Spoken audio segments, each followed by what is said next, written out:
পালোঁ দাদাজনৰ ঘৰ আগলৈ সকলক এই বিহপুৰীয়া সোণাৰী গাঁৱত ঘৰত কোনো নাই ল'ৰা ছোৱালী নাই ন নাই মানুহজনী হেনো অকণমান মেণ্টেলি বেয়া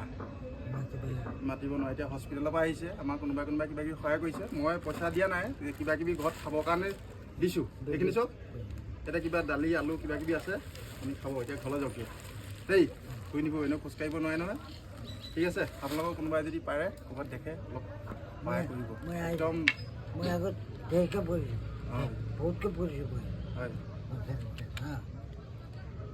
পঢ়িছোঁ তাৰ পৰা আহি থাকিব এনেকৈ মাজে মাজে আহি থাকিব মই আহিছোঁ মই আহিছোঁ পপুটো আছে হয় এই পইচা আছে অঁ ইয়াত ইয়াত দুখ পালে ঘৰ কোন জেগাত আপোনাৰ সোণাৰী গাঁৱত অঁ ঘৰত কোন কোন আছে কোন কোন আছে ঘৰত মাইকী মানুহ আছে অঁ এতিয়া কি আপুনি মেডিকেলত ট্ৰিটমেণ্ট কৰিবলৈ পইচা লৈছে নে কিবা কিনিবলৈ পইচা বিচাৰিছে নে কিনিব কি কিনিবগৈ ব'লক মই লৈ দিম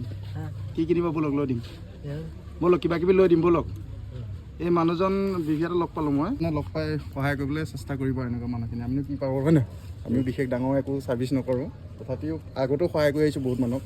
আজিও পাইছোঁ সহায় কৰিছোঁ ভিডিঅ'টো এইকাৰণে বনাইছোঁ মোক দেখি আৰু দুজনে তেনেকুৱা কৰক বনাইছোঁ অঁ কেৰাণীটো সোণাৰী গাঁও বুলি কৈছে ঠিক আছে আপুনি গৈ থাকক দেই হ'ব অঁ